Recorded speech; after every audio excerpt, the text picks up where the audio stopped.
Hello everyone, it's Ask the Club time. I'm Paul Machin, that's Steve Howson, and that right there is Ped. Let's get into it. You tweet us in at Ball Street using hashtag Ask the Club, and we answer as many questions as possible. Gentlemen, will China ever become a world superpower in football, and in how long? This is in correlation to their 6-0 loss to Wales, asks Elia Prosser. Never. Never. Unless they are literally the only country left on Earth. Which could happen. It's on the scale. I don't think they'll ever become a superpower because simply there's no love for the game in China. I like the way you're speaking for the entire Chinese population. We had Lee Tai, I know all about this. There's probably some mad fact like there's more people playing it in China than there are in England, but then doesn't that... Probably in Europe. But doesn't that tell you, therefore, that there is issues, that the gaps are too big between levels of coaching or whatever to make it them a power? They've got a league, they brought loads of players in, it hasn't worked. There's still big play, like Mascherano only moved in January over there. I know you might say he's not Ronaldo. But how does that help the development of a national team? No. I mean, that's different. I mean, but the point supposedly is meant to be that it raises the profile, it brings up the level, because ultimately you can only be as good as the best player in your team. Having a good player in your team brings up the level of the players. What's the population around. of Wales? 3 million. 3 million. What's the population of China? All of it, yeah. Pretty much everything else, right? There's 1 billion cycle bikes, isn't there, in China, apparently? Go ahead. References. Katie Melua. There you go. How many cities bigger than the population of Wales in China? Yeah. And they can't raise a team to even compete with Wales. That's bad. Russia. When did they last have a good team?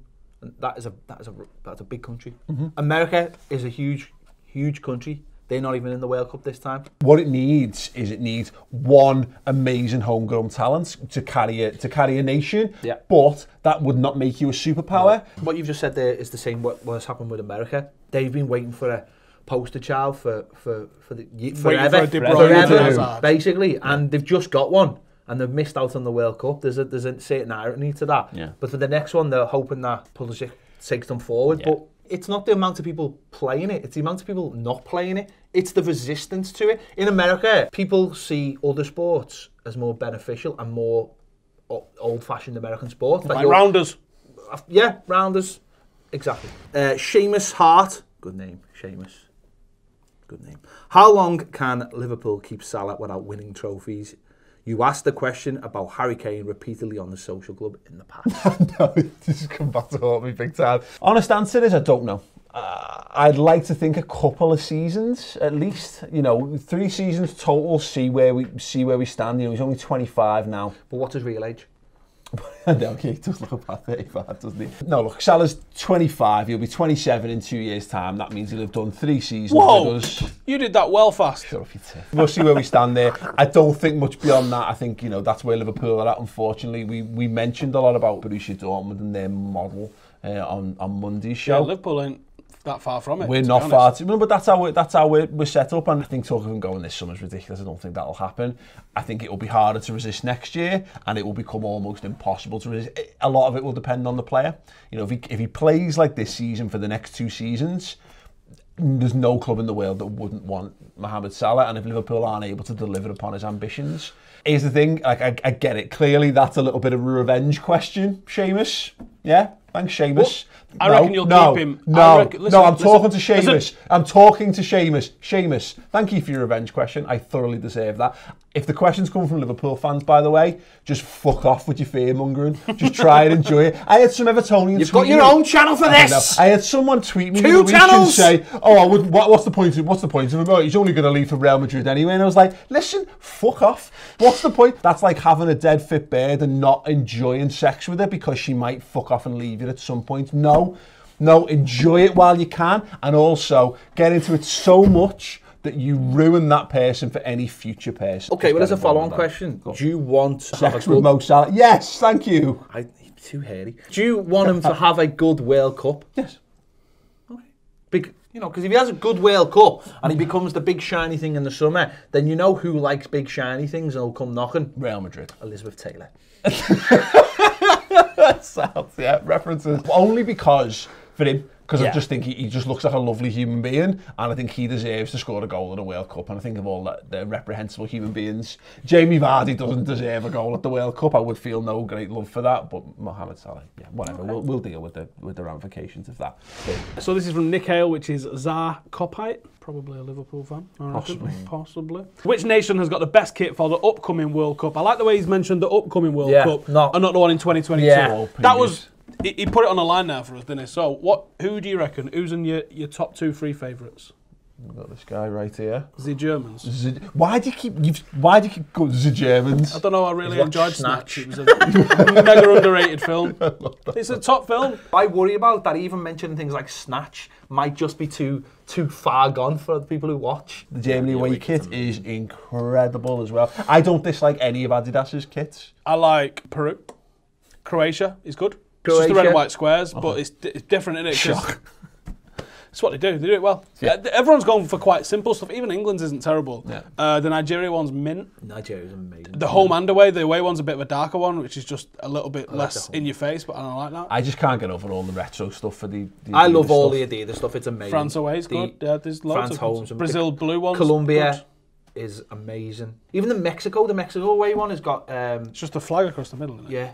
And the home one has just got like 3 stripes. The ones they're based on, like remember the old classic 94s with the 3 stripes? You're not allowed to do that anymore. You're not allowed to symbolise who makes your kit with different colours now. There's a whole like package of things you're allowed, and the badges have got to be certain sizes, and everything's down to the nth degree. Top question. Thank you very much. I do like the World Cup for the kits. That does take me back to being a kid, that. And I do like that. Yeah, absolutely. Nostalgia. Chris Saley C82, with Everton and United having a bit different seasons, but playing football in a non-attractive way. I'm not sure English is his first language. Is style more important than substance, or vice versa? Caveat that with us, Liverpool, who play in a good style but yet to win anything. When did this style of play become so important? Because I don't really remember it being mega important 5-6 years ago. From the outside looking at it, Man United, is that you have a weight of expectation, and that weight of expectation is silverware plus good football, plus you've now got something that Liverpool fans have had to put up for 20 years, is all your pundits from your glorious teams are now on there being really moody and upset with how poor, because you've got them digging it out. You've got loads of pundits from your shit teams. I know, well that's fine, because I know what the fucking talk about Jamie Redknapp. Jamie Redknapp would do world's worst pundit. But this is the point, is that you've got so many pressures, external and internal, around that. When you won the Champions League in 2005, would you call that a vintage footballing team? Thank you. When Chelsea won it in 2012, would that have... No, that was shithousery at its absolute best. Do you think they care? No. Champions League final 1999 was one of the worst performances I've ever seen from a United team. But guess what? Solskjaer bangs it in the back of the net and we lift the trophy. That is all that matters from anybody. You've got to win. Football is about winning. 5 years down the line, we've won a title, maybe 2, and he's still doing this. That's an issue. But I think you've got to get the results right first for me. I criticised Sam Allardyce for trying to play good football. When he first came in and we were very shithousery, I loved it. I loved the fact that we got that result at Anfield with like -5 possession or something, whatever. I loved it. I loved the fact that we were picking up points by being dead solid at the back. There's no right or wrong way to do this, snide. And then over Christmas he went, we're sound. Let's try and play a bit of football. And we were like, no, we're shit. Don't try and play football. We need points. Well, can I ask you, if you're going to finish 7th every season anyway, would you rather do it that way, or would you rather do it by trying to play? No, because at some point you've got to have ambition, haven't you? You've got to say, well, when are we going to try and kick on? And what are we paying our money for? Yeah. Do you know what? It comes down to good players. Recently, we've looked better because we've got Walcott and we've got a striker who can score goals. And suddenly, you look like a better football team. And actually, the manager, I think, when you've got good players, the manager has less of an effect on the pitch because there's less tactics. I think that's what your problem is at the moment at Man United, is that you've got really good players like Pogba. So Pogba's looking at it going, why aren't I playing here? I'm well better than him. And Mourinho's like, no, we have this system that I've used for years. And that's the place you are. And I think that's the place where Mourinho gets to with a lot of teams. He almost makes them too good for his own tactics, and then he has to move away. You can put aside all your principles and how you want to see football played and this, that and the other with Mourinho because he brings success. The instant that he's not successful at your club is when everyone starts going, why are we putting up with this sort of stuff? The problem is, because you won the 2 piece of silverware last season, he's referencing it. You know, when he's kicking off in the last couple of weeks, he's bringing it up like we won this, and that fair play, that insulates him because it's exactly the point you're making. Also, there. we have progressed. We've gone from 6 to 7. True. Second. If you reach a point and Mourinho can't deliver silverware, or you can't deliver league titles and you can't deliver Champions League anymore,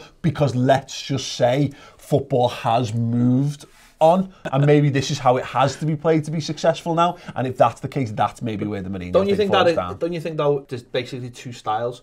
So we've seen the Barcelona way of playing, Guardiola, and then Bremer did counter that by having fast counter-attacking football with Ronaldo, and now it looks like it's flipping back again to Man City again, Guardiola. So it will be the reaction to that, and it might just be that next year Mourinho hones his team so sharply to play that horrible football again that will work against what Man City. Do you know, this morning I watched the United defeat of Arsenal 6-1 when Dwight York was just on fire. February of 2001, I think, somewhere along that.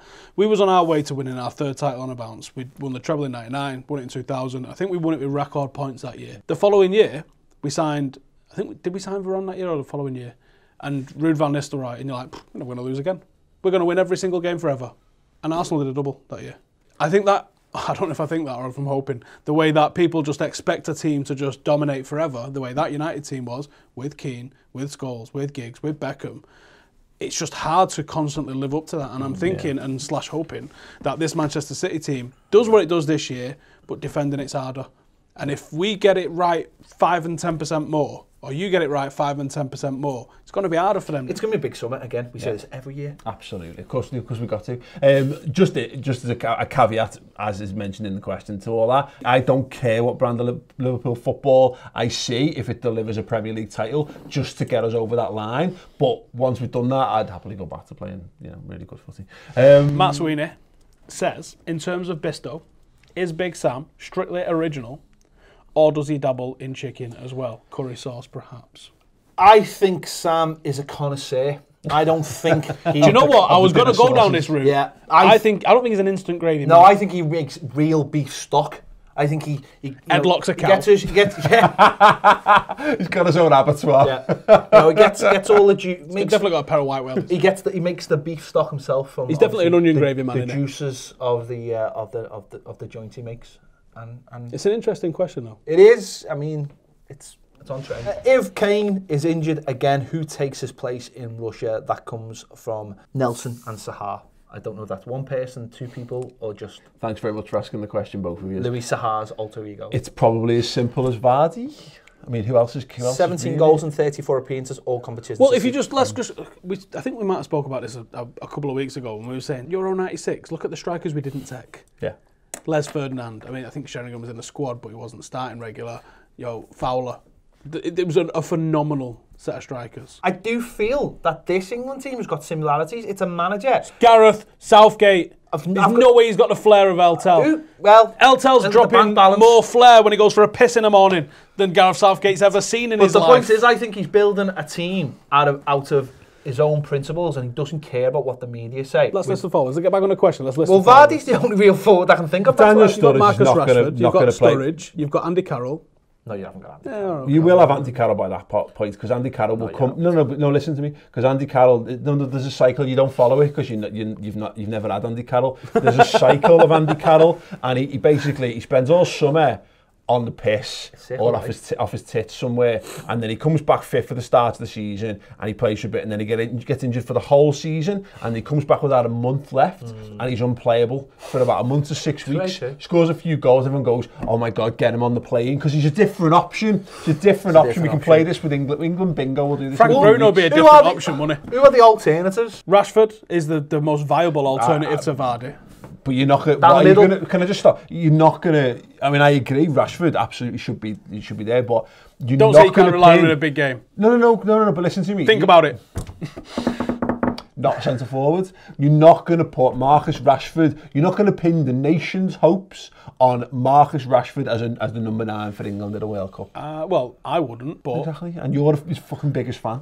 So there you go. But it depends on how Southgate wants to play, because if he wants to play a counter-attacking team, there's no one quicker than Marcus. The alternatives, the likes of Solanke, Glenn Murray, Dominic Calvert-Lewin. These are not players that strike anyone with any fear. No. Let's be honest.